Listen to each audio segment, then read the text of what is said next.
semoga pertemuan-pertemuan kita baik yang sekarang ataupun yang akan datang menjadi pertemuan yang diridhoi dan dirahmati oleh Allah Subhanahu wa taala. Kemudian saya berterima kasih kepada semuanya yang saya tidak kenal namanya, karena di sini hanya Bapak yang kenal nama saya, kecuali beliau, karena beliau sering undang saya di acara pernikahan. Dan tidak kalah penting, sebelum kita mulai kajian, saya mau sedikit berikan penjelasan tentang teguran saya tadi kepada Imam. Banyak maaf Imam, bahwa karena saya tahu maknanya, selain daripada tahu hukum tajwidnya, terasa berat bagi saya dan itu spontan namanya. Kalau bagi imam mungkin dia ringan karena dia memang tidak tahu mungkin artinya apa. Di situ Allah mengatakan wala saufa. Allah menggunakan lam di situ tidak dipanjangkan. Kalau dipanjangkan maka artinya tidak. Kalau dipendekkan wala saufa itu artinya penekanan disertai sumpah bahwa Allah itu betul-betul akan memberikan kebaikan kepada Nabi SAW. Itu arti wala saufa. Kalau dipanjangkan terbalik artinya, dan Allah tidak akan memberi kepada Nabi. Itu artinya. Maka saya sedikit spontan gitu. Kalau imamnya ringan, bagi dia mungkin karena dia tidak ngerti, tapi bagi saya di belakang agak sedikit berat.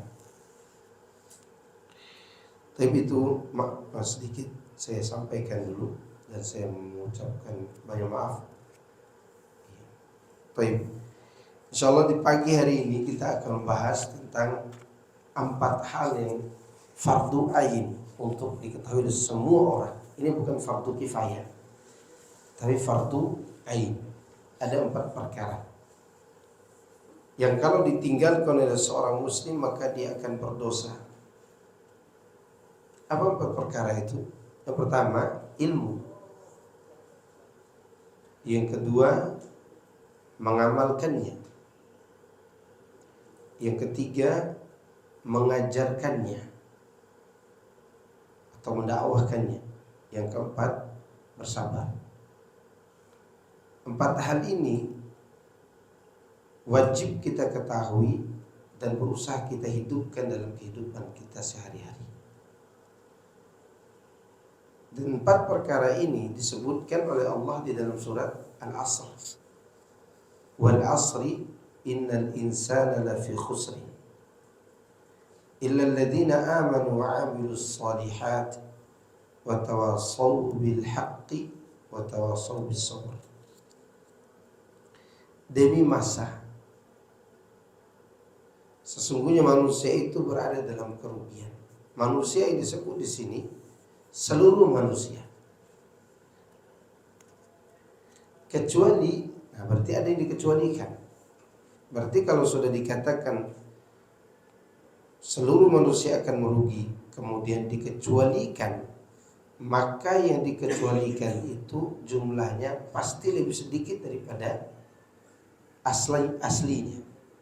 Artinya begini, yang selamat dari kerugian itu hanyalah orang-orang yang beriman, beramal saleh, saling mewasiatkan dengan kebenaran dan saling mewasiatkan dengan kesabaran.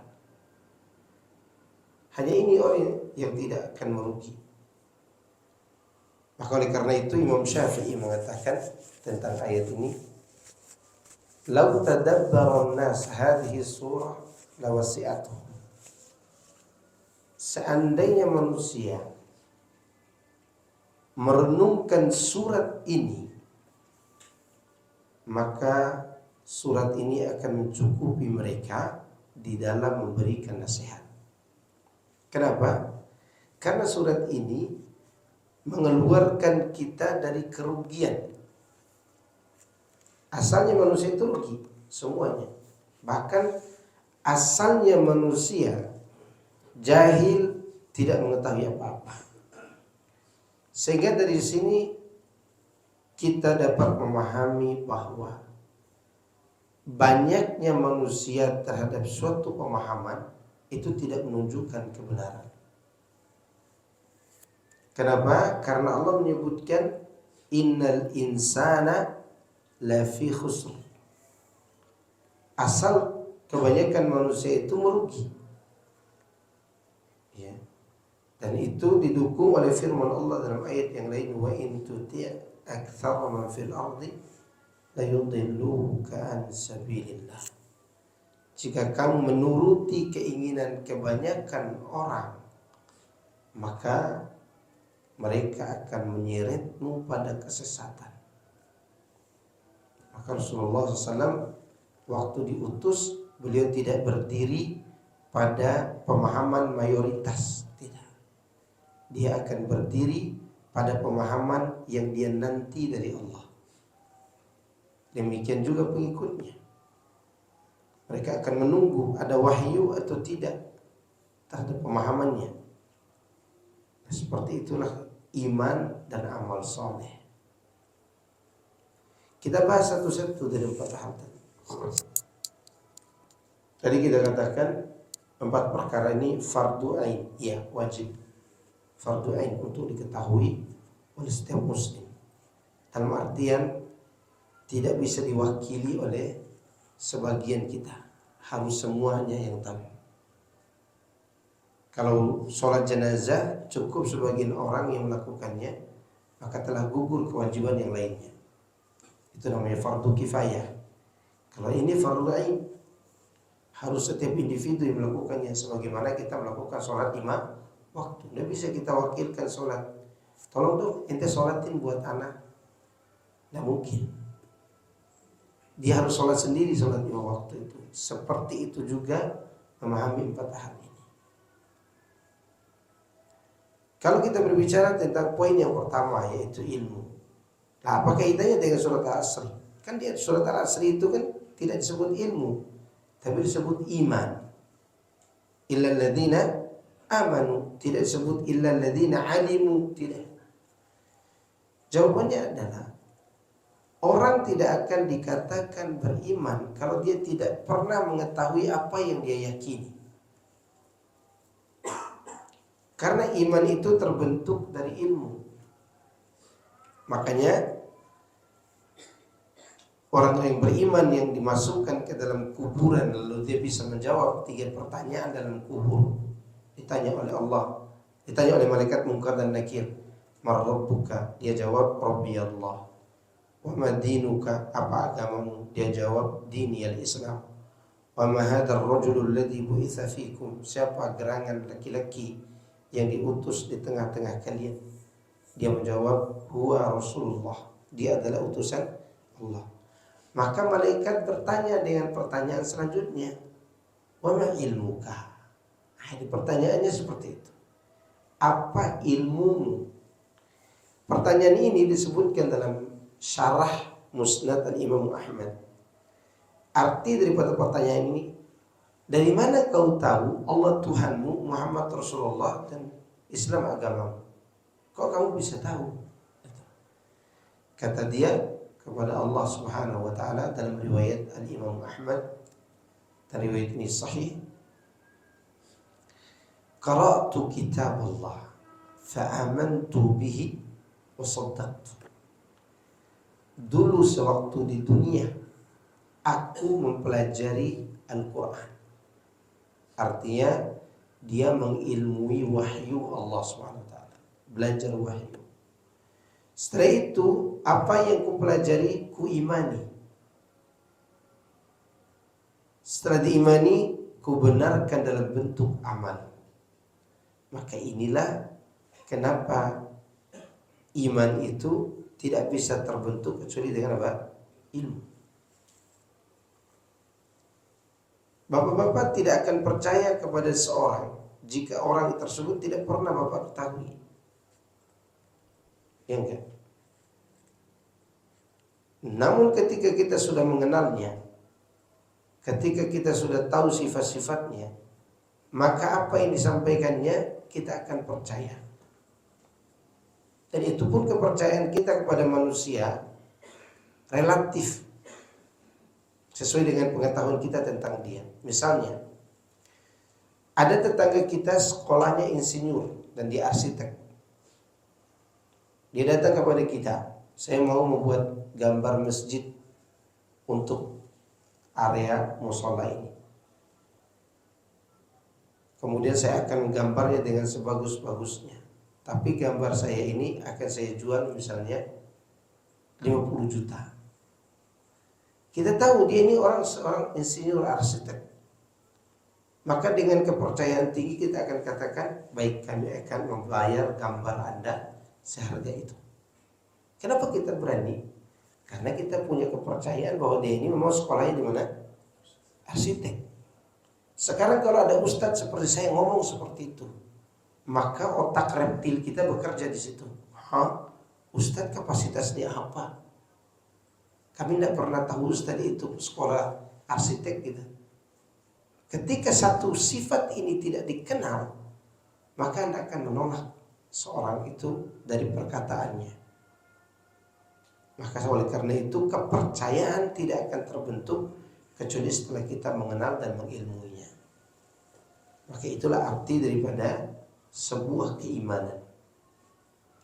Lalu ilmu yang bagaimana yang bisa membentuk keimanan itu? Tadi sudah disinggung dalam hadis riwayat Imam Ahmad, yaitu ilmu yang berdasarkan wahyu.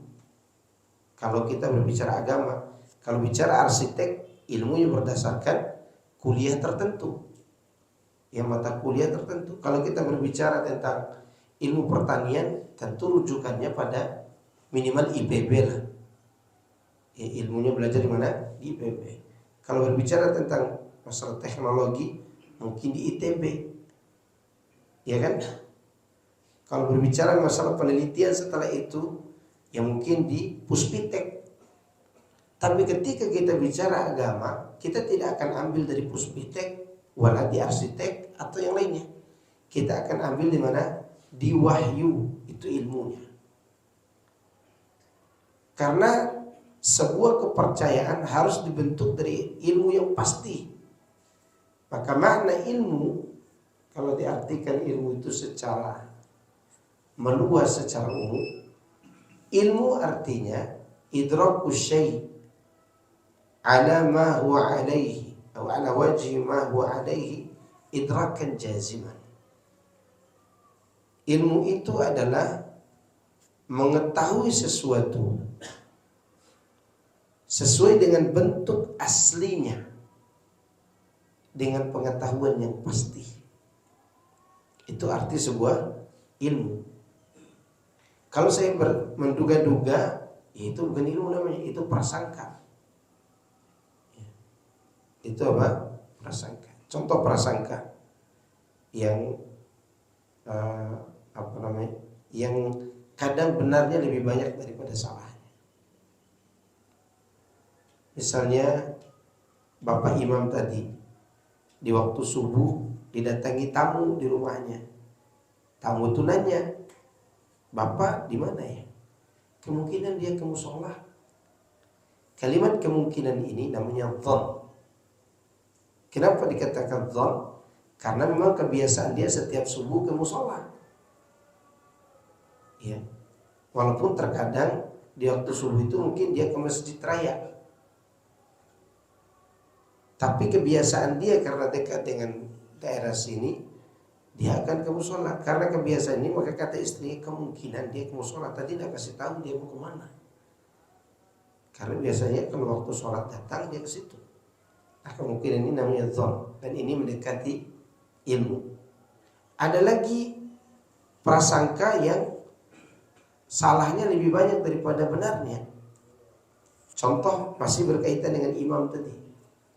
Ada orang datang di waktu sholat di rumahnya dan bertanya kepada istrinya, di mana Pak Imam? Istrinya mengatakan, kayaknya dia lagi main catur deh di pos kamling. Dan itu bukan kebiasaan dia main catur itu. Ketika dia ditanya kayaknya, karena saya tadi lihat di lewat sana deh. Kalimat kayaknya seperti ini namanya ham. Ya, prasangka yang lebih lemah dari kebenarannya. Itu ada lagi yang 50-50, ragu namanya, syak. Dan ini bisa mengantarkan kepada apa? Penyakit hati, kemunafikan, ragu. Apa iya ya hanya Islam yang benar? Apa iya agama yang lain itu semua di neraka? Itu namanya ragu. Kemudian ada lagi yang disebut dengan bodoh yang berat. Bodoh yang berat itu sok tahu namanya. Dan ini lawan daripada keilmuan. Contoh misalnya, seorang tidak tahu tentang isi HP ini. Tidak tahu tentang isi HP ini. Ditanya, kamu tahu nggak HP ini terbuat dari apa? Oh tahu, kata dia. Di dalamnya dia pakai lem tikus untuk menyambung kabel-kabelnya. Dia cerita semua. Ketika dia berbicara seperti itu, dia sudah menunjukkan akan kebodohan dia. Namanya jahilil murakkab, jahil yang bertingkat. Dia tidak tahu apa yang ditanyakan dan dia juga tidak tahu tentang kebodohan dirinya sendiri. Dan banyak orang seperti ini dalam urusan agama.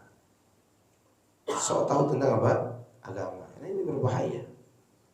Dan kita nonton di TV-TV itu, seperti ada yang mengatakan bahwa Yahudi itu disebut Israel. Ini bodoh. Yahudi itu bukan Israel. Israel itu nama Nabi Yakub alaihissalam. Mereka itu tidak pantas disebut Israel, tapi Bani Israel. Ini sok tahu manusia di situ. Yahudi itu sudah baca ayat dan sudah baca hadis. Kenapa mereka menamakan diri Israel? Supaya ketika kita melaknat mereka, tujuannya adalah melaknat Nabi Yakub.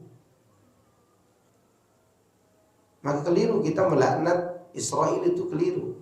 Yang dilaknat itu Yahudinya. Karena Israel itu nama Nabi Yakub dan itu disebutkan dalam bahasa Ibrani. Dan ini menunjukkan bahwa kita ini betul-betul sok tahu, bodoh. Itu saja kita tidak mengerti. Padahal Al-Quran ini 114 surat, di dalamnya tidak pernah mereka disebut sebagai Israel. Allah selalu menyebutnya Bani Israel atau Yahudi. Ya. Kemudian yang berikutnya tentang kejahilan juga, dan ini jahil yang ringan. Bagaimana bentuknya? Ya tidak tahu sama sekali. Kalau ditanya sesuatu yang dia tidak tahu, maaf saya tidak tahu. Nah, ini jahil yang ringan.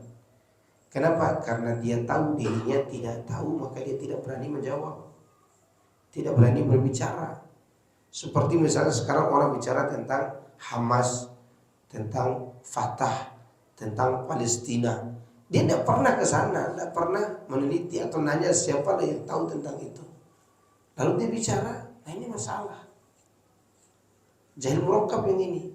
Seharusnya dia katakan apa? Tidak tahu, udah selesai. Ya, selesai dengan cara itu. Saya pernah berbicara dengan salah seorang. Ya, apa ya yang bintang 3 itu apa? Letnan yang bintang 3, tapi polisi, komjen ya, kayak komisaris jenderal ya.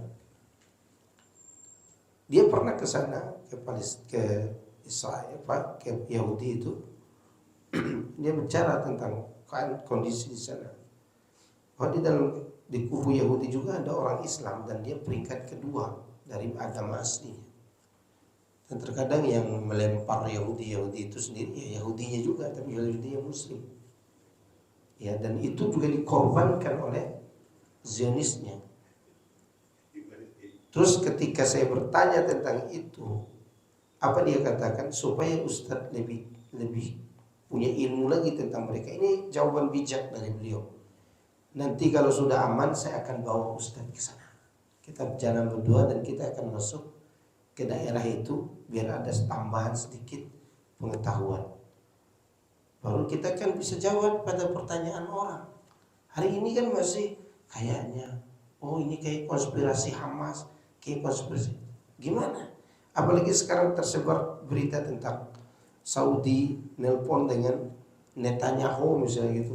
Siapa tahu itu sandiwara siapa? Si Yahudi itu sendiri ngaku-ngaku.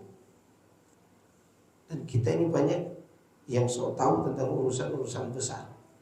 Padahal ini urusan darah, kehormatan, harta, kemudian akal manusia. Jadi berkaitan juga dengan masalah agama. Maka butuh apa? Ilmu. Jangan sok tahu. Maka kalau tidak tahu katakan saya tidak tahu. Ini namanya jahil ringan namanya. Tapi kita bicara ilmu tadi. Ilmu adalah sebuah kepastian yang dibangun di atas kepastian di dalam mengetahui sesuatu. Untuk memastikan agama kita ini benar dan ilmu kita dalam beragama itu benar, kata Ibnu Qayyim rahimahullah taala, wal ilmu ma qala Allah wa qala rasuluhu wa qala as-sahabah hum ulul irfan. Ilmu itu adalah apa yang difirmankan Allah, kemudian disabdakan Rasulullah SAW dan dipahami oleh para sahabat. Karena mereka lah orang yang dalam ilmunya. Kenapa kita masukkan juga pemahaman para sahabat di dalam memahami Al-Quran dan Sunnah? Karena tidak sedikit orang yang menyimpang walaupun dia menghafal dua wahyu ini. Karena dia pahami sendiri. Dia pahami apa? Sendiri. Contoh, kita mulai dari orang Syiah misalnya. Orang Syiah itu ketika mereka mengkafirkan dan menuduh Aisyah berzina, mereka tidak berbicara tanpa dalil. Mereka pakai dalil, tapi dalil yang mereka pahami sendiri. Yaitu disebutkan dalam surat At-Tahrim, surat terakhir. Allah mengatakan bercerita tentang surat At-Tahrim, surat terakhir dari juz 28. Di mana Allah katakan bercerita, daraballahu masalan lil ladzina kafaru imra'ata Nuh wa imra'ata Lut. Kanata tahta 'abdayn min 'ibadina salihain fakhanatahuma. Kata Allah, Allah membuat permisalan orang kafir dicontohkan dengan istri Nabi Nuh dan istri Nabi Lut. Keduanya di bawah didikan dua orang soleh, yaitu Nabi Nuh dan Nabi Soleh, Nabi Lut tadi. Keduanya mengkhianati suami mereka. Kata orang Syiah, kalau istri Nabi Nuh dan Nabi Lut bisa berkhianat, maka Aisyah pun bisa berkhianat. Itu kata mereka. Gimana kita bisa membantahnya kalau gitu? Wong dia bawa ayat. Apakah setiap orang yang membawa ayat dan hadis itu benar? Jawabannya belum tentu. Kalau dia tidak membawa kepada pemahaman manusia yang menyaksikan turunnya wahyu itu, yaitu para sahabat Nabi Sallallahu Alaihi Wasallam. Maka untuk membantah perkataan orang Syiah tadi, pemahaman orang Syiah, kita tidak membantah ayat, tapi membantah pemahaman. Pertama, kita menggunakan logika. Logika kita berbicara, seorang nabi tidak pantas mati di pangkuan wanita pengkhianat. Dan itu terjadi pada Nabi Nuh dan Nabi Lut. Keduanya tidak mati di pangkuan istri mereka. Sedangkan Rasulullah SAW mati di pangkuan siapa? Aisyah. Mungkinkah manusia terbaik, khairul bariyah, bahkan khairul anam, meninggal di pangkuan seorang pezina? Sebagaimana Nabi Nuh dan Nabi Lut tidak mati di pangkuan kedua istri mereka. Maka itu menunjukkan Aisyah terlepas dari tuduhan itu. Kedua, kita bawa kepada ada nggak sahabat Nabi yang menafsirkan ayat seperti tadi? Tidak usah semua sahabat deh. Ambil saja Ahlul Bait, Ali bin Abi Thalib, Hasan dan Husain, atau anak setelahnya, anak Ali yang dari jalur istrinya yang lain, Muhammad Al-Hanafiyah yang menjadi ulama di zaman itu, atau cucunya yang menjadi ulama yaitu Ali Zainal Abidin, anaknya Husain, atau anaknya Hasan yang terkenal waktu itu Hasan bin Hasan. Ada nggak yang memahami seperti itu? Al-jawab tidak. Maka tertolaklah apa yang dipahami oleh siapa tadi? Syiah. Dan itu tidak bisa dikatakan ilmu. Kemudian contoh kita bawa kepada pemahaman orang-orang teroris misalnya, Khawarij. Khawarij itu beribu-ribu ayat Al-Quran, beratus ayat Al-Quran, beratus ayat Al-Quran mereka gunakan sebagai dalil untuk menegakkan pemahaman mereka, untuk membenarkan apa? Sikap dan tindakan mereka. Saya bawakan satu ayat yang paling mengerikan yang dibawakan oleh orang-orang teroris. Kenapa dia bisa membunuh sembarang orang? Kenapa dia bisa mengebom sana, ngebom sini dan menghancurkan dirinya sendiri untuk menghancurkan manusia lain? Disebutkan dalam surat Muhammad, di sana disebutkan di awal-awal, فَإِذَا لَقِيتُمُ الَّذِينَ كَفَرُوا فَضَرْبَ الرِّقَابِ. Jika kalian bertemu orang kafir, maka penggal saja lehernya. Ayat ini kalau salah-salah ditafsirkan, semua orang kafir yang bertetangga dengan kita akan kita penggal lehernya. Karena Allah Subhanahu wa taala menyebutkan فَإِذَا لَقِيتُمُ الَّذِينَ كَفَرُوا فَضَرْبَ الرِّقَابِ. Jika kamu bertemu dengan orang kafir, maka penggallah lehernya. Dan ini kalimat فَإِذَا لَقِيتُمُ الَّذِينَ كَفَرُوا فَضَرْبَ. Ini Allah gunakan kata masdar, tapi bentuknya perintah. Masdar itu artinya kata dasar dalam bahasa Indonesia. Ya seharusnya terjemahannya fadorba, pukulan di leher gitu. Hanya kabar sebenarnya. Tapi sering diterjemahkan dengan kata perintah. Padahal ini bukan kata perintah ini. Ini kata benda. Kata perintah itu seharusnya idribu unuqahum, a'naqahum. Pukullah leher mereka, itu kata perintah. Ini tidak, ini kata dasar, masdar. Pukulan di leher, itu arti letter leg-nya. Tapi ketika sebuah kata dasar diartikan dengan kata perintah, maka perintahnya sangat ditekankan. Artinya benar-benar kalian harus bunuh mereka, gitu artinya. Bukan sekedar perintah bunuhlah, bukan begitu, tapi sungguh-sungguh benar-benar harus dihabisi mereka itu. Itu arti daripada kata perintah tadi. Maka kalau ayat ini kita pahami masing-masing, pulang dari sini kita bisa jadi teroris semua. Karena kalau kita tidak praktekkan ayat ini sesuai dengan pemahaman yang menyimpang tadi, maka kita akan anggap diri kita durhaka. Kita dilakukan, tidak dilakukan akan berdosa, kan gitu kan pemahamannya.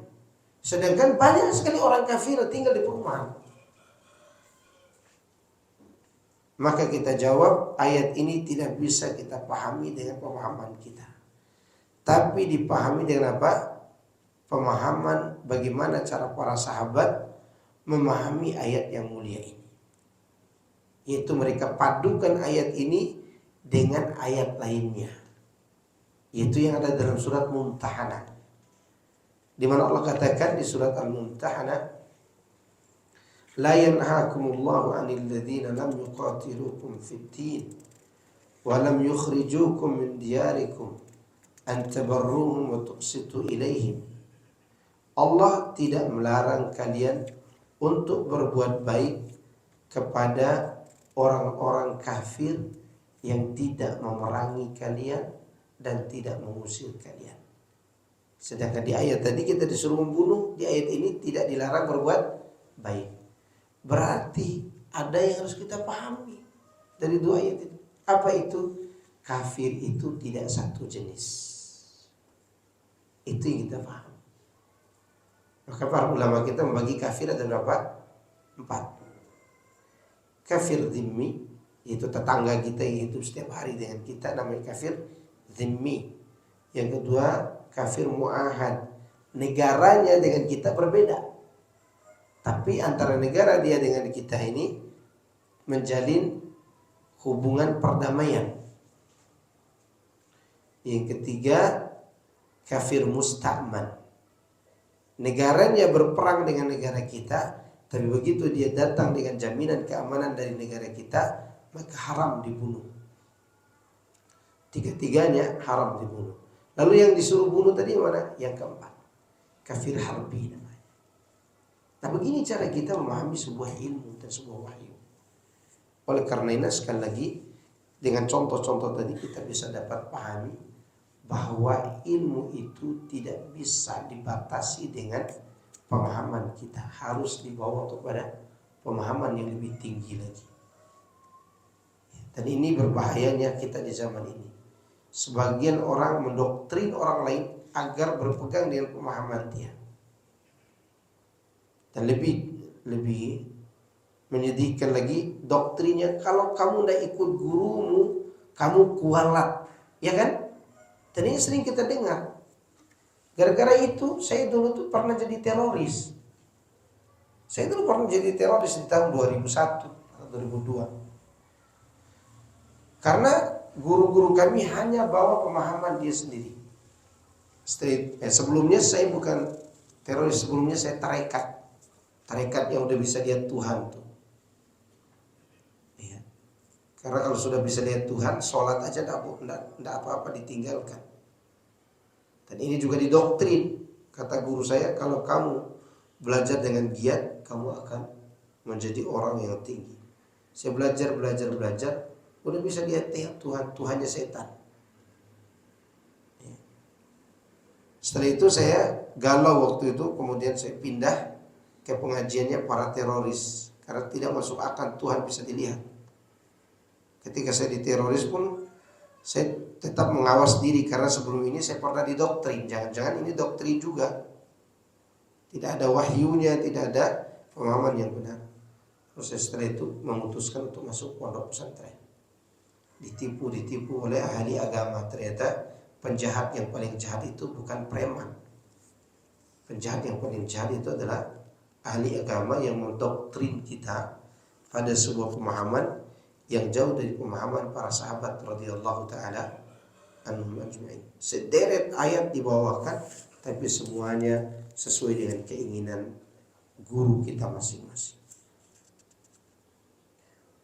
Ini mengenai masalah ilmu tadi. Jadi harus meliputi 3 unsur tadi.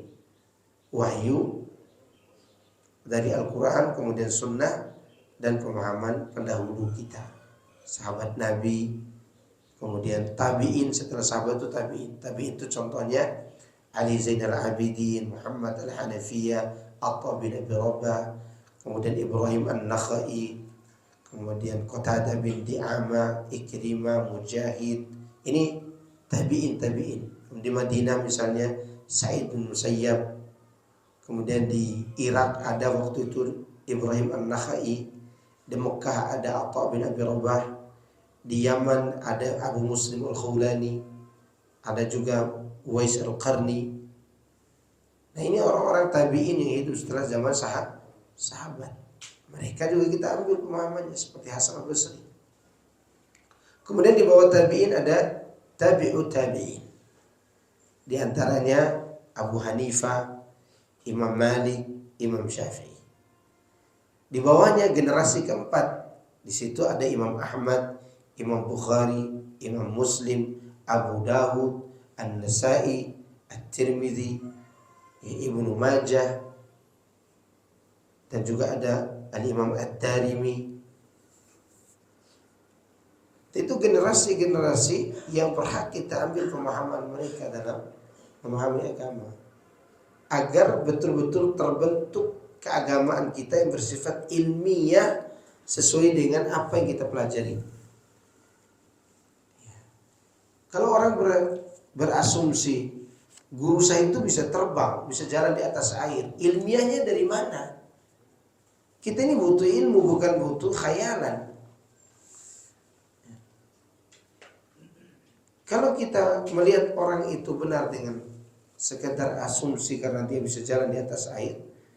Kalau salah tadi malam Sabtu, Anda berbicara tentang orang yang betul-betul kebal dan dia bisa memukul pintu ini terbang sendiri tanpa harus dicopot congkel-congkel. Dan dia membaca Ya Latif, Ya Khabir, itu dia baca. Tapi apakah dia dianggap sebagai ahli ilmu yang wajib kita ikuti? Enggak. Karena dia membuat sesuatu yang tidak ilmiah. Tapi kan dia baca Ya Latif, Ya Khabir dan seterusnya. Bahkan baca Al-Fatihah lagi. Kita jawab sesuatu yang kalau kita salah menempatkannya tetap dibantu oleh siapa? Iblis, oleh syaitan. Ada Nabi mau menghantam pasukan musuh di waktu perang Uhud sampai mereka terbang segunung-gunungnya dengan ayat-ayat dan nama-nama Allah tadi, kan tidak ada. Bahkan beliau terluka, kena tombak. Itu menunjukkan itu tidak dibenarkan secara agama dan bukan sebagai patokan. Ada orang melihat ada Habib terbang setinggi ini, ngatung. Lalu dikatakan dia benar. Dari mana kita tahu dia benar? Ukur semuanya dengan 3 unsur tadi. Apakah pernah diajarkan dalam Al-Quran atau hadis Rasulullah SAW? Atau para sahabat ada yang seperti itu? Di sana ada Abu Bakar, ada Umar, ada Utsman, ada Ali. Nah pernah tuh ada cerita mereka ngantung segini dari tanah. Maka yang dipakai adalah ilmiah, bukan asumsi atau apa yang kita lihat. Boleh jadi itu adalah tukang sihir yang bersorban. Tukang sihir yang bersorban. Maka saya sengaja bahas ini karena kalau kita keluar dari ilmu gampang didoktrin. Gampang apa? Didoktrin. Kalau udah bicara kualat itu namanya doktrin.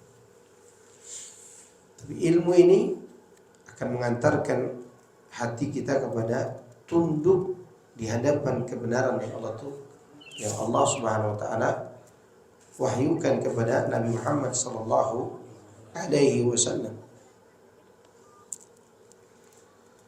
Ini mengenai makna ilmu tadi. Ilmu inilah yang dikatakan oleh Imam Bukhari, babun al-ilmu qabla al-qawli wal amal. Bab berilmu terlebih dahulu sebelum berkata dan berbuat, yaitu ilmu agama yang dibangun di atas 3 tadi.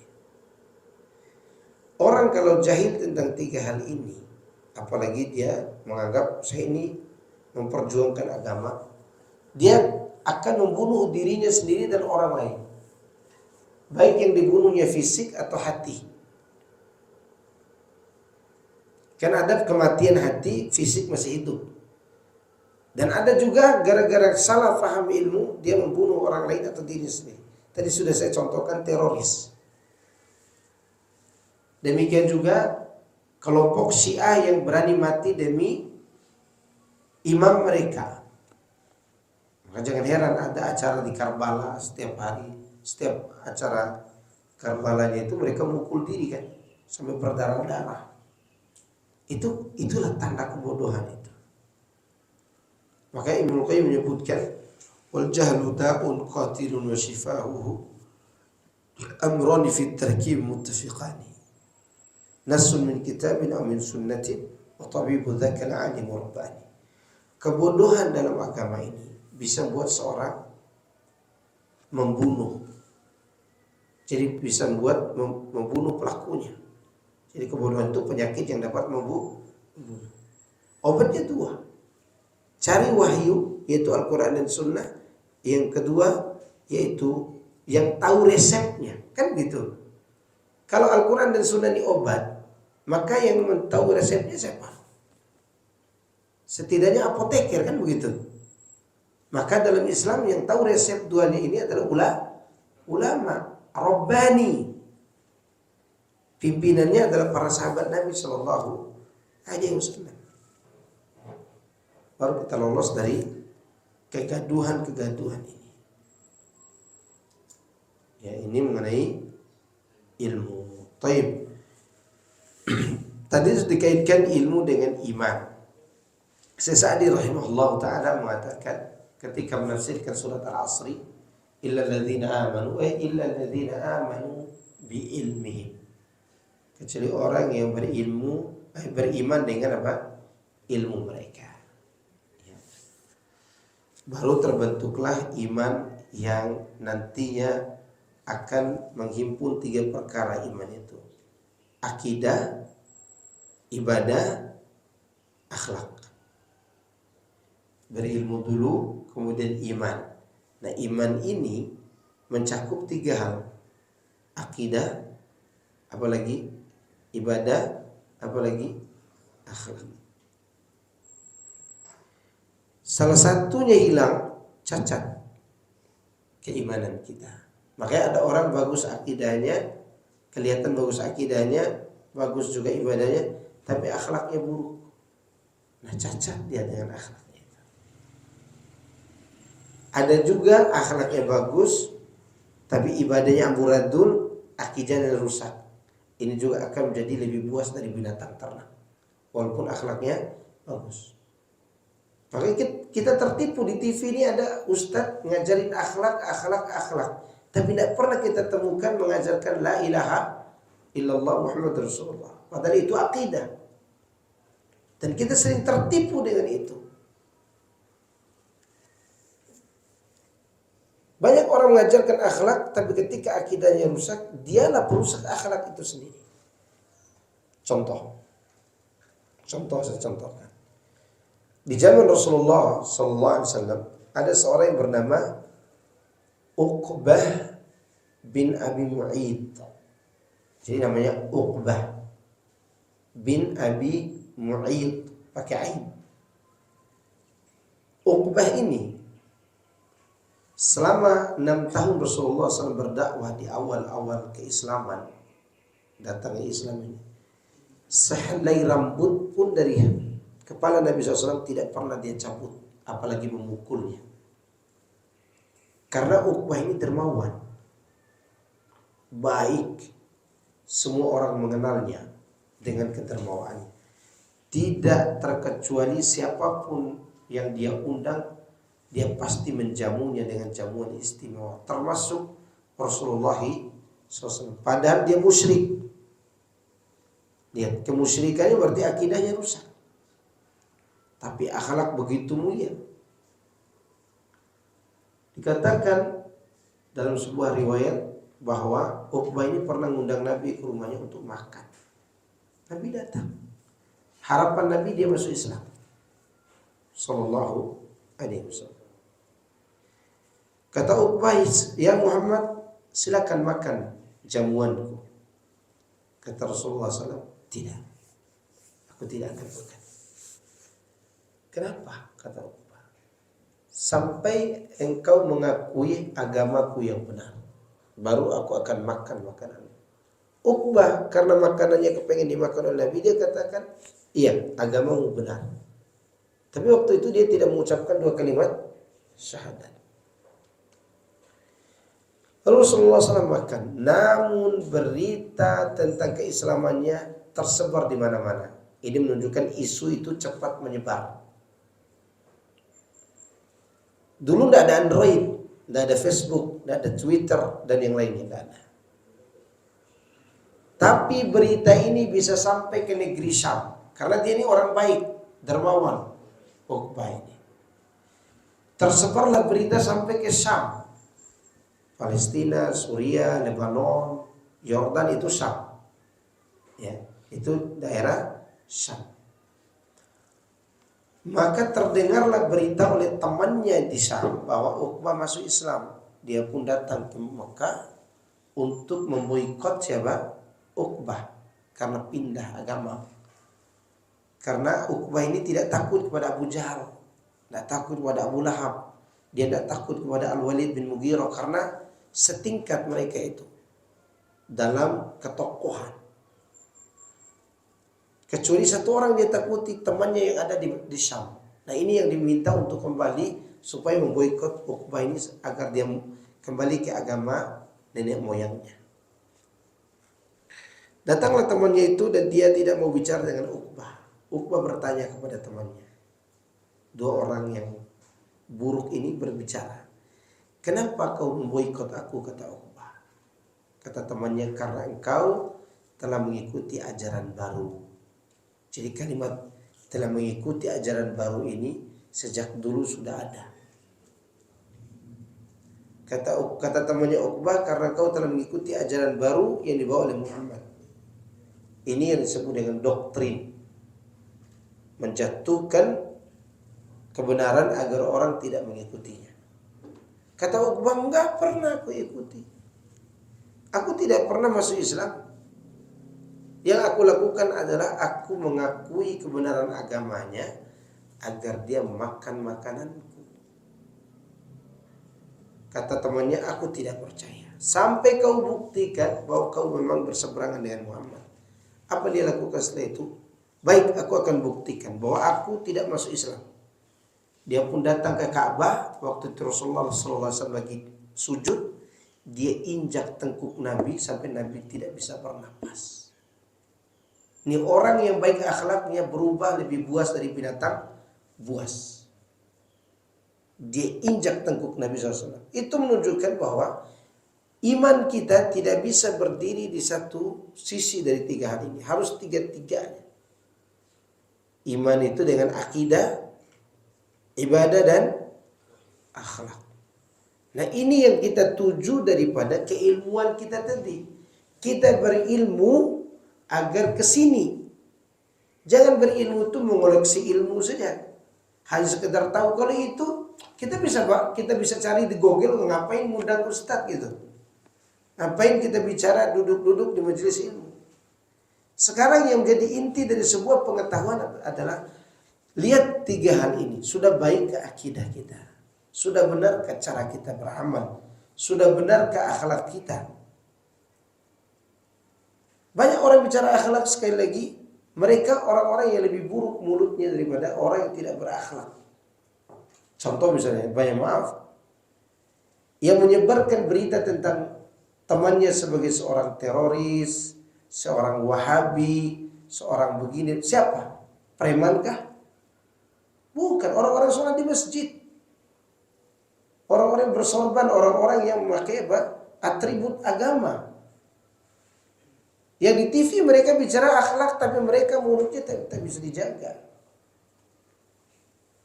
Kenapa demikian? Berarti ada sesuatu di hatinya mengenai kerusakan akidah. Karena disebutkan seorang penyair, lisanul mar'i miftahu qalbi. Lidah seseorang itu adalah kunci dari hatinya. Apa yang rusak di dalam, maka disebutkan ini. Apa yang baik dari sini berarti berawal dari mana? Dari dalam. Inilah fungsi daripada kita belajar ilmu itu. Agar mencapai perbaikan tiga hal tadi. Apa tadi?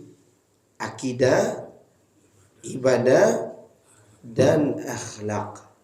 Kalau ada waktu kita akan bicara secara meluas ini, tapi saya sebutkan dulu ringkasannya. Ya. Ini rentetan dari tujuan ilmu tadi. Kemudian berbicara tentang amal. Tadi 4 perkara tadi. Yang tadi amal. Amal ini kata Rasulullah, kata Ibnu Mas'ud radhiyallahu an, ta'allamu fa idza 'alimtum fa'malu. Belajarlah kalian dan terus kalian belajar. Tapi kalau sudah tahu, amalkan. Karena itu buah daripada apa? Sebuah ilmu. Ilmu tanpa amal maka masuk dalam firman Allah, ghairil maghdubi alaihim. Orang yang dimurkai. Jadi orang yang dimurkai itu mereka berilmu tapi tidak mengamalkannya. Orang semangat beramal maka masuk pada firman Allah, wala dhalin. Itu orang-orang yang sesat.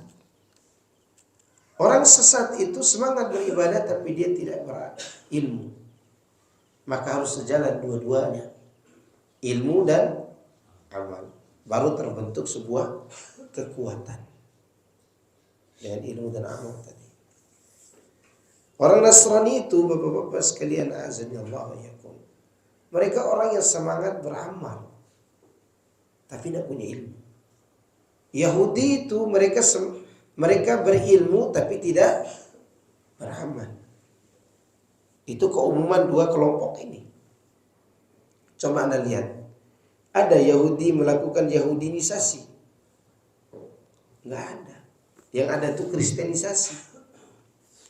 Kenapa? Karena Yahudi itu tahu bahwa agama dia itu rusak. Gimana caranya? Tidak dibawa kepada Yahudi, tapi dirusak agama orang lain. Cara mereka apa? Merusak agama orang lain. Supaya sama-sama apa? Rusak. Beda dengan Nasrani. Nasrani itu dia tidak tahu bahwa dirinya sesat. Maka dia semangat mengajak orang kepada Kristen. Maka yang ada bukan Yahudinisasi tapi Kristenisasi. Karena dia beramal tanpa ilmu. Orang kalau dia tidak punya ilmu lebih semangat daripada orang yang berilmu. Lebih semangat dia daripada siapa? Yang tidak berilmu. Sekarang saya mau contoh urusan dunia.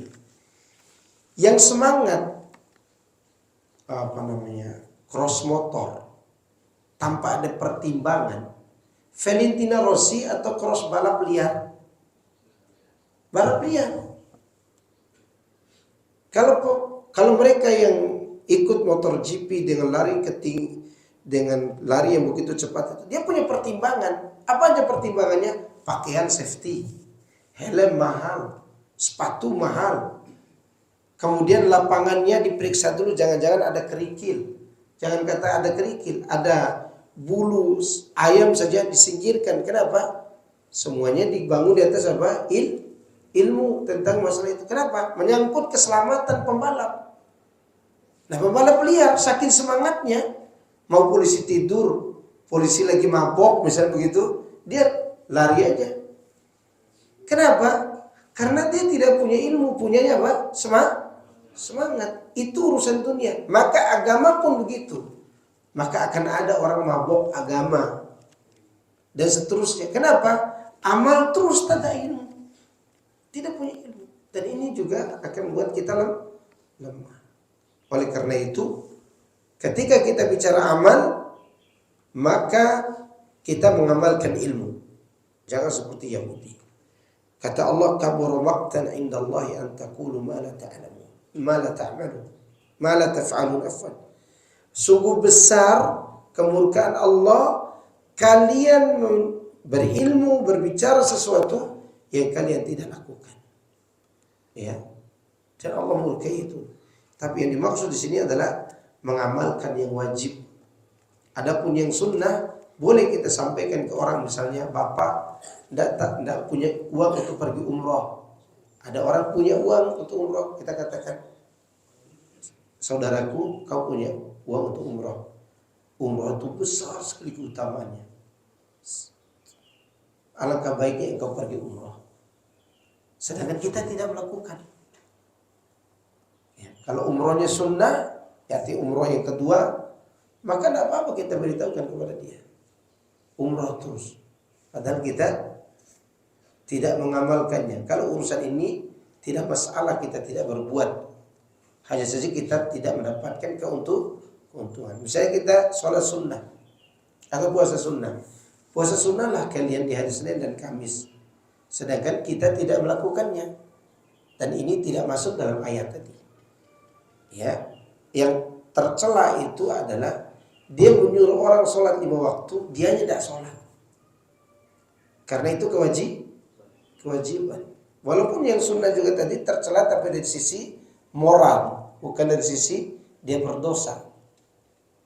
Ya, maka kata Imam Malik, aku senang menyuruh orang melakukan amal sunnah meskipun aku tidak melakukannya atau tidak sanggup melakukannya. Tapi kewajiban harus dilakukan.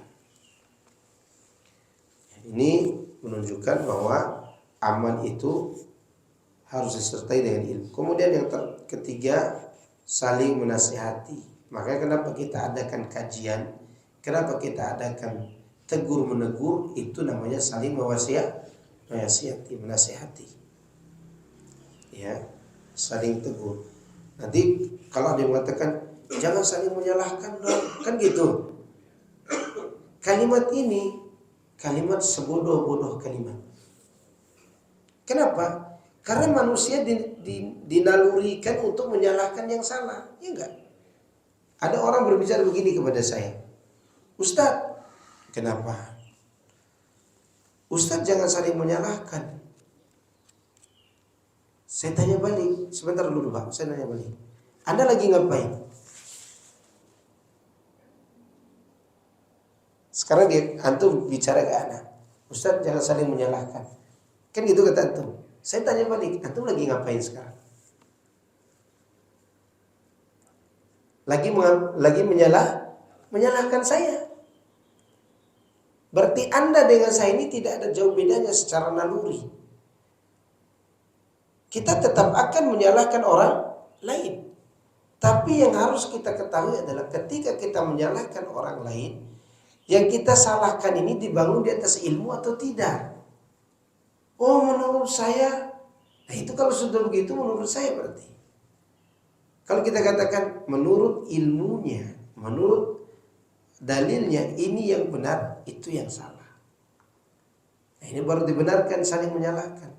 Bahkan Nabi SAW tidak akan menjadi Rasul kalau dia tidak menerima tugas menyalahkan orang lain. Ingat ini. Rasulullah SAW tidak akan diangkat sebagai Rasul kalau dia tidak menerima tugas untuk menyalahkan orang lain. Mana dalilnya Rasulullah SAW diangkat sebagai Rasul dengan surat Al-Muddatsir. Kalau diangkat sebagai Nabi dengan surat Iqra. Iqra bismi rabbikal ladzi khalaq. Ini mengangkat sebagai Nabi, belum sebagai Rasul. Bagaimana supaya naik setingkat di atas Nabi? Maka diturunkan surat Al-Muddatsir. Ya ayyuhan muddatsir. Apa lanjutannya? Qum fa'anzir. Apa artinya? Bangkitlah kau beri peringatan. Artinya peringatkan mereka tentang kesyirikan. Berarti ini menyalahkan atau tidak? Menyalahkan. Keliru kita. Ini sekali lagi termasuk doktrin agar kita berhenti berdakwah. Gimana seorang berdakwah tanpa menyalahkan orang lain? Tidak mungkin abadan abidin. Pasti dia akan menyalahkan orang lain. Maka Nabi Ibrahim ditegur oleh ayahnya gara-gara menyalahkan siapa? Ayahnya. Apa kata Nabi Ibrahim kepada ayahnya? Wa idh qala li abihi wa qaumihi madza ta'budun? Aifkan aliyatan dunallahi turidun? Ketika Nabi Ibrahim berkata kepada ayahnya dan kaumnya, apa yang kalian sembah? Apa kebohongan ini yang kalian sembah selain Allah? Kalimat Nabi Ibrahim ini apa? Kebohongan. Maka Nabi Ibrahim dimusuhi. Oleh karena itu nabi-nabi itu dimusuhi karena tugasnya berat, menyalahkan, dan orang tidak terima kalau disalahkan. Dan itu otomatis. Kalau mengajak saja, maka Nabi tidak perlu hijrah ke Madinah. Atau cukup kita amalkan sendiri tanpa mengajarkan kepada orang lain. Dia tidak perlu hijrah ke Madinah karena tidak akan ada orang yang memusuhinya. Mana bukti? Buktinya sebelum Rasulullah SAW ditugaskan berdakwah, jangankan menyembah patung, menyentuh wajah patung itu tidak pernah. Dan semua orang Mekah tahu Nabi tidak pernah menyembah berhala. Tapi tidak ada yang memusuhinya. Tidak ada yang mengusir dia waktu itu. Selama 40 tahun. Atau anggaplah setelah dia balik misalnya 30 tahun lebih setelah itu. Tidak ada yang memusuhi Nabi. Nabi tidak pernah menyembah berhala. Jangankan menyembah berhala, mendengar musik saja beliau tidak pernah. Dan waktu itu musik sudah ada. Karena suatu hari Nabi lagi mengembala, teman-teman sebayanya di bawah, dia waktu muda Rasulullah SAW mengundang beliau dalam acara penyembahan terhadap berhala, dan Rasulullah hanya diundang menonton. Waktu itu Rasulullah dipengaruhi, beliau turun. Nah, Allah tidak mau beliau bergabung dengan acara itu. Di dalam perjalanan dia diarahkan ke acara nikah. Dan ini Rasulullah SAW cerita sendiri waktu masa mudanya. Begitu ke acara nikah, beliau SAW Ditidurkan oleh Allah. Kenapa? Karena di situ ada musik-musiknya. Ditidurkan sampai Nabi mengatakan saya tidak dengar apa-apa. Saking Allah jaga beliau, tapi tidak ada yang memusuhinya waktu itu. Begitu diangkat sebagai Rasul, ada tugas berdakwah menyalahkan orang lain, diinjak, diintimidasi, bahkan mau dibunuh, harus terusir keluar dari negeri kecintaannya, itu Mekah Al-Mukarramah. Dan dia berhijrah ke Madinah. Nah, ini menunjukkan bahwa yang berat itu bukan mengajak, yang berat itu adalah menyalahkan. Kalau tidak ada tugas itu, ngapain dia hijrah? Ngapain Nabi Nuh harus buat perahu? Ngapain Nabi Ibrahim harus pindah dari Palestina ke Mesir, dari Mesir ke Irak, dari Irak ke Mekah? Dia berpindah-pindah karena apa? Karena menyalahkan kebiasaan buruk orang-orang jahiliyah. Nah, ini disebut dengan watawassaw bil haqqi watawassaw bis sabr. Enggak ada orang yang mau menerima disalahkan, apalagi daerah Jakarta ini. Daerah Jakarta Jabodetabek, orang sudah stres dengan macet, dimarahin bos di kantor, tiba-tiba amalnya disalahin. Tambah stres lah dia. Maka oleh karena itu, sekali lagi jemaah sekalian, kita harus siap untuk menghadapi segala resiko ini ketika apa? Berdakwah. Kenapa teman-teman di TV itu tidak berani menerangkan kesalahan orang yang salah? Karena nanti dipakai lagi di TV. Nah, kan dipakai. Dan gini-gini saya pernah masuk TV, cuma tidak ditayangkan. Saya pernah ngisi di TV 3 kali loh. Ya, TV yang ada kajiannya itu. Isi pertama, Qul huwallahu ahad, tidak laku. Isi kedua mau minat materi, tidak mau saya. Qul huwallahu ahad lagi. Karena saya harus tahu ditayangkan atau tidak. Ya, apakah benar ini adalah program watawassaw bil haqqi atau hanya sekedar program mau menjual ustaz? Ya, saya lakukan juga. Yang kedua, Qul huwallahu ahad. Ternyata tidak ditayangkan juga. Diundang ketiga, saya kapok sendiri. Kenapa saya kapok? Pembawa acaranya AWW. Di atasnya jilbab, di bawahnya rok mini. Di atasnya Saudi Arabia, di bawahnya Cina Selatan. Maka saya berhenti. Ini bisa merusak saya. Ya. Berat memang. Qul huwallahu ahad itu berarti kita bahas tentang apa? Akidah. Iman. Yang menyerempet pada menyalahkan sebab akidah agama yang lainnya, dan tidak akan laku. Tidak akan laku dan tidak akan ada followersnya. Jadi ini disebut dengan apa? Harus diambil semua risiko.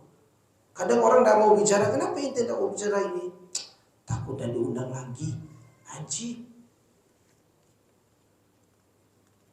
Mana watawassaw bil haqqi? Kan kalimatnya hak. Dengan kebenaran, bukan dengan keinginan mad'u, tapi dengan keinginan Allah untuk menyampaikan sebuah kebenaran. Kemudian terakhir watawassaw bis sabri. Kalimat ini ada yang menarik di antara keduanya, kebenaran, kesabaran.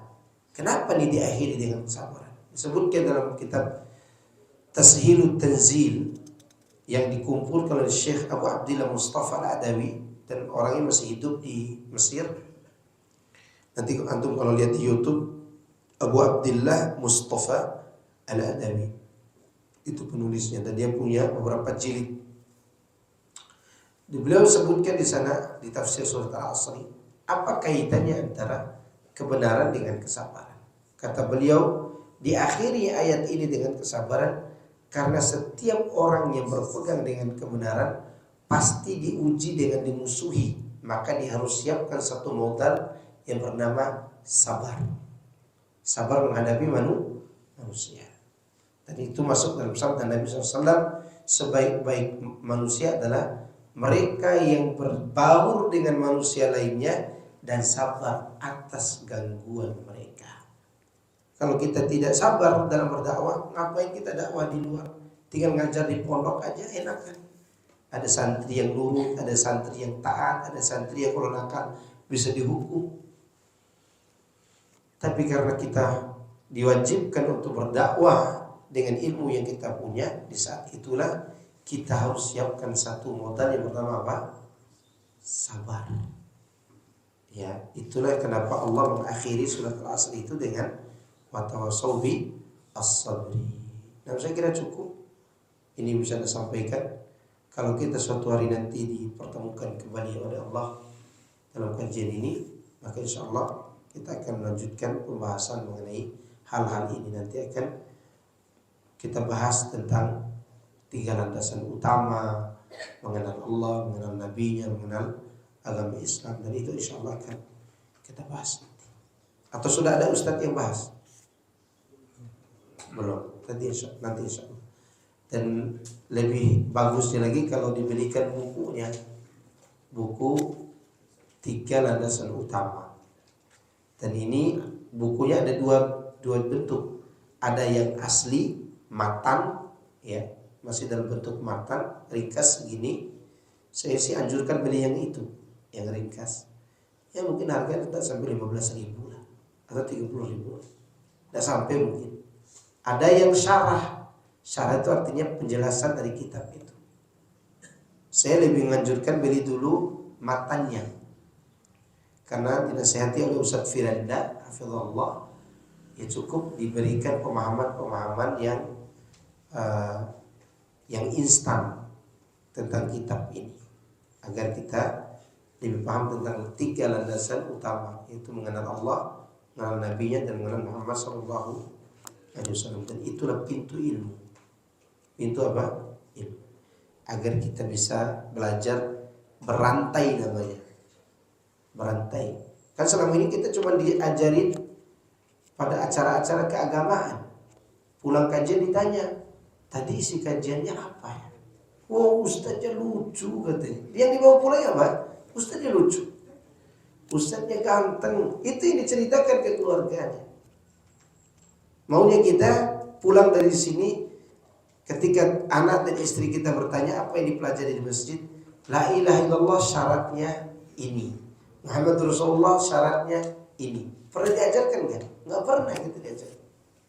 Di SD pun nggak pernah diajarkan. Nggak pernah. Ya. Dan pernah diajarkan hal-hal seperti ini, karena ini ada prinsip agama kita. Cukup ya? Ada tanya jawab enggak? Ya, tanya jawab. Yang ringan-ringan dulu ya. Silakan. Dalam beberapa kesempatan saya pernah melihat ada istilah akhlak melebihi ilmu. Nah, seperti apa sih, bolehkah dibahas itu sebenarnya pemahaman itu benar atau? Masya Allah, betul. Akhlak itu melebihi ilmu bila akhlaknya dipelajari dari ilmu. Melebihi ilmu yang dimaksud di situ adalah ilmu yang berkaitan dengan bidang ilmu tertentu yang bersifat spesialis, seperti ilmu hadis, ilmu fiqih, ilmu berkaitan dengan akidah itu sendiri, disiplin ilmunya. Maka akhlak lebih didahulukan daripada semua itu. Kenapa? Karena kadang orang itu berilmu dengan semua. Misalnya dia jadi ahli fikih yang tidak beradab misalnya, dia akan condong egois dengan pendapatnya. Berarti dia harus belajar adab tentang bagaimana menyikapi perbedaan pendapat. Contoh ilmu hadis misalnya, kalau dia tidak beradab dengan disiplin ilmu tersebut, maka dia akan gampang menjarah orang lain. Apa menjarah orang lain? Itu menganggap ini lemah. Akhirnya semua hadis orang lain dianggap apa? Dhaif. Maka itulah perkataan Ibnu Mubarak, ta'allamna al-adab 30 sana wa ta'allamna al-ilma 20 sana. Dulu kami belajar adab selama 30 tahun. Sisanya kami belajar disiplin ilmu selama 20 tahun. Betul perkataan itu, tapi dalam penjelasan tertentu, yaitu ilmu yang berkaitan dengan disiplin ilmu tertentu, seperti ilmu mustalahul hadis, ilmu tentang fikih, ilmu tentang muamalat muamalat jual beli misalnya. Kalau orang tidak beradab dalam berilmu tentang jual beli, maka dia akan melakukan jual beli yang haram nantinya. Tapi dia pakai apa? Ilmu yang dia legalkan untuk menghalalkan yang haram. Contoh misalnya, siapa yang tidak tahu kecurangan itu curang? Siapa yang tidak tahu kecurangan itu dosa? Semua orang hampir tahu, berarti dia berilmu kan? Tapi karena dia tidak beradab, dia lakukan juga kecurangan. Entah itu riba, entah itu dia mengurangi timbangan dan takaran. Kalau dia beradab, dia tidak akan melakukan hal tersebut. Ya. Berarti dia tinggal menunggu apa? Adabnya. Itu muamalah. Maka dulu Imam Abu Hanifah, dia seorang ulama Hanafi, ya imamnya, dia pernah diminta oleh muridnya, wahai imam, tuliskan buat kami kitab adab, kitab akhlak.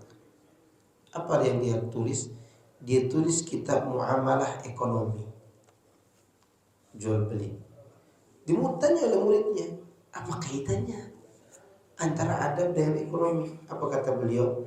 Kalau engkau mau melihat seorang itu adabnya bagus, pancing dia dengan uang. Kasih dia hutang. Apa dia akan bayar hutang atau tidak? Ternyata dia suka tidak bayar hutang. Berarti akhlaknya buruk. Ya kan? Ada orang diberi amanah, dia betul soleh dan baik. Kasihkan amanah dengan uang. Dia korupsi atau tidak? Korupsi berarti akhlaknya buruk. Maka ditulis oleh beliau kitab muamalah dengan apa? Adab menghadapi uang. Ya, adab menghadapi apa? Uang. Karena itu bisa merubah karakter seseorang. Uang itu. Betul. Ya, betul. Dan itu sangat betul sekali apa yang dikatakan oleh Al-Imam Abu Hanifah. Karena manusia itu punya potensi negatif. Ya, punya potensi negatif. Itu makanya betul. Adab didahulukan sebelum mengamalkan atau berilmu tentang suatu disiplin ilmu. Silakan Pak. Masih ada tambahannya tadi berkaitan dengan kita harus punya kemampuan untuk apa tadi menyalahkan orang ya. Itu tuh berlaku dalam hal agama atau menyeluruh ya? Karena menyeluruh pasti. Karena saya lihat ada beberapa budaya terutama di perusahaan gitu ya. Kayak nilai-nilai untuk tidak saling menyalahkan, budaya don't blaming gitu lah. Iya. Bagaimana pandangan Islam terhadap Itu juga tidak boleh dilakukan hal itu. Harusnya ada punya. Gimana seorang bos tidak berani menyalahkan anak buahnya? Kalau anak buahnya berbuat salah, udahlah udah disalahin. Gimana coba? Atau seorang guru tidak menyalahkan muridnya, padahal muridnya jelas-jelas melakukan kesalahan. Misalnya muridnya berzina misalnya. Tidak mungkin dia tidak akan menyalahkan. Dan ini kesalahan dalam aturan. Saya dikasih tahu oleh salah seorang teman anak yang bertugas di reskrim. Kan biasa menangani kasus kan kriminal. Hampir itu di daerah ada, hampir kebanyakan kasus Pak Ustadz, karena sudah tidak boleh lagi guru menyalahkan murid sekarang ini. Hampir semua kasus yang kami hadapi, bapak seorang wanita perempuan, anak SMP kelas 2 atau kelas 3, melaporkan anaknya diperkosa oleh 7 orang temannya. Sebenarnya kasusnya bukan diperkosa Pak Ustaz, tapi si wanita ini belajar bareng dengan teman-temannya dan digilir oleh teman-temannya dalam perzinahan itu. Setelah hamil, orang tuanya lapor polisi, lapor diperkosa oleh 7 orang temannya tadi. Dan 7 orang ini dipenjara nggak oleh negara? Enggak, karena menganggap ini di bawah umur. Maka itu kerusakannya. Maka seorang bos, seorang penguasa harus dia menyalahkan anak buahnya ketika salah. Gimana coba tidak boleh salah menyalahkan? Tumpul otak kita, dan itu doktrin untuk mematikan potensi leadership seseorang, potensi kepemimpinan seorang itu dimatikan, membunuh apa karakter. Ya. Itu bukan hanya urusan agama, dunia pun. Rumah tangga misalnya, istri kita salah, oh jangan saling menyalahkan suamiku. kita akan terima kalimat itu. Enggak, berarti kita tidak punya leadership di rumah kita, tidak punya kepemimpinan, tidak punya wibawa, integritas kita akan hilang kalau begitu. Akan hilang. Maka sekarang ini banyak pembunuhan karakter oleh kalimat-kalimat motivator ini. Yang mana mereka cari uang dengan apa? Motivator, motivasi dan terus. Tetap harus, tidak boleh tidak saling menyalahkan. Tapi sekali lagi menyalahkan sesuai dengan aturan dan ilmu dan kaidah yang berlaku di setiap bidang yang kita geluti. Kalau agama ya urusan agama, kalau urusan kantor ya kantor. Kan semua kantor itu punya SOP. Melanggar SOP tersebut, misalnya seorang pegawai langgar SOP, kamu salah. Kan tidak boleh saling menyalahkan. Sakit hati nggak bosnya? Sakit hati. Kamu saya pecat, nggak boleh dong bos. Karena undang-undang di dinding itu kata dia. Apa itu? Jangan saling menyalahkan. Bisa dia jadikan itu sebagai apa? Dalil. Atau tetangga zinahi tetangganya, kata tetangganya, enggak boleh kami saling cinta nih. Jangan saling menyalahkan misalnya. Tapi ini kesalahan, kan enggak boleh. Nah itu bisa berbahaya. Memang awalnya pelan-pelan, tapi lama-lama liberal jatuhnya. Dan saya pernah saya ini pernah kuliah di IAIN, tapi IAIN cabang di Bima. Karena saya mau dijadikan PNS oleh wakil wali kota waktu itu tahun 2009-2010. Karena mau di PNS kan supaya anak tidak keluar dari Bima, kan diikat dengan pegawai negeri itu tidak keluar. Anak dikuliahkan waktu itu. Tapi kuliah itu ternyata aneh juga ya. Dosen itu berbicara sesuatu yang secara spontan tidak diterima oleh hati anak. Akhirnya anak ajak debat tuh dosen. Dosen sosiologi. Yang dia katakan kita tidak boleh menyalahkan aturan orang lain. Lalu dia contohkan seperti nikah membawa lari seorang anak perempuan yang terjadi di Lombok. Di Lombok itu kan adat mereka kalau orang tua tidak menerima lamaran seorang laki-laki, maka laki-laki ini adatnya mencuri anak tersebut dibawa ke tempat entah itu rumah RT, rumahnya sendiri, ya kemudian terjadilah aib. Oh dia sudah dinodai, harus segera dinikahi. Baru dinikahi. Nah kata dia tidak boleh kita salahkan perbuatan tersebut. Semua mahasiswa itu bersorak tepuk tangan, senang. Oh bisa dicuri anak orang. Ya kan? Gak boleh saling nyalain. Memang adat itu di Lombok dan di Bima sudah ada juga. Lalu saya tidak terima. Pak dosen, gimana kalau itu anak perempuan Anda yang saya curi? Oh itu bukan adat kami di Jawa, kata dia begitu. Ya sudahlah kalau begitu. Ibu dosen itu misalnya melakukan sebuah kesalahan yang terancam neraka. Boleh gak kita salahkan? Diam dia 1000 kata. Dosen tidak boleh menyalahkan. Diam dia 1000 kata. Akhirnya setelah itu ketua kelas mengatakan, Ustadz tolong berhenti Ustadz. Tidak bisa, Anda tidak bisa terima. Karena ini merusak akidah Anda semuanya. Dan tak ada yang berani bicara dari tadi kecuali saya. Kata dosennya dengan terang-terangan, beginilah kalau belum dicuci otaknya, kata dia begitu. Karena memang saya jarang datang kuliah. Tidak kena cuci otak gitu kan. Itu. Kemudian kita membuat sebuah kesepakatan. Ustadz tidak usah datang kuliah, datang ulangan saja. Baiklah. Qadarullah selesai kuliah waktu asar. Anak imam sholat. Waktu itu imam sholat. Karena mungkin tegang di kelas, anak lupa ini sholat asar. Anak niat sholat zuhur. Allahu Akbar, niat sholat zuhur. Kemudian saya ingat, tadi saya niat sholat zuhur. Ulangi takbir. Berarti 2 kali dong. Allahu Akbar. Karena anak harus batalkan niat saya yang pertama. Anak sholat asar ini 2 kali takbir. Allahu Akbar. Di belakang udah ngobrol-ngobrol. Kayaknya Ustaz itu salah deh. Aliran apa lagi Ustaz depan? Sholat asar 2 kali takbiratul ihram. Ada dengar, ada kan imam. Imam kan sensitif.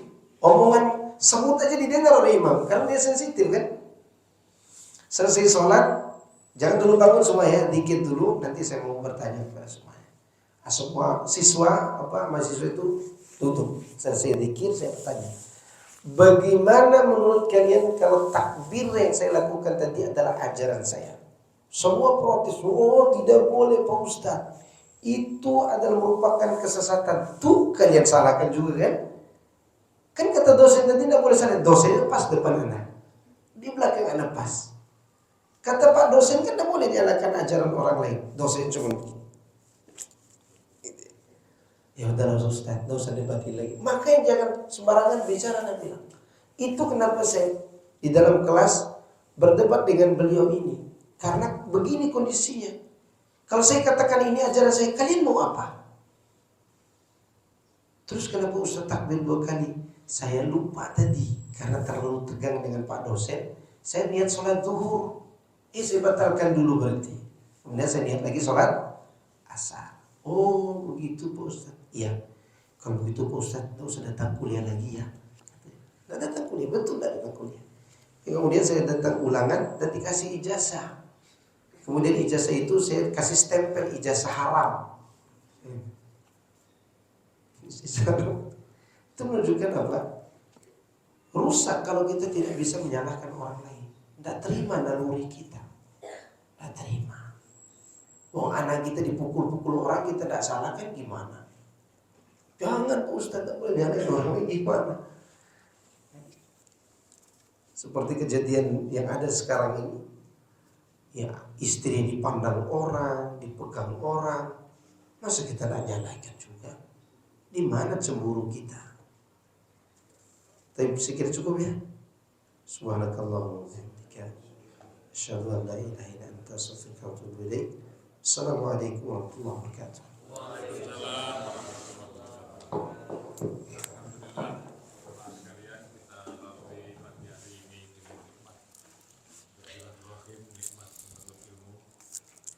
Ini acara selesai, mari kita nikmati yang lainnya, nikmat sarapan bersama. Masya Allah. Mari kita tutup dengan doa kita majelis. Bismillahirrahmanirrahim. Subhanallah wa bihamdika, asyhadu an la ilaha illa anta, astaghfiruka wa atubu ilaik. Assalamualaikum warahmatullahi wabarakatuh. Afwan, anak tidak bisa ikut sarapan. Soalnya jam 7 anak ada kajian. Ada kajian di BIP kali sore. Jazakumullah khair.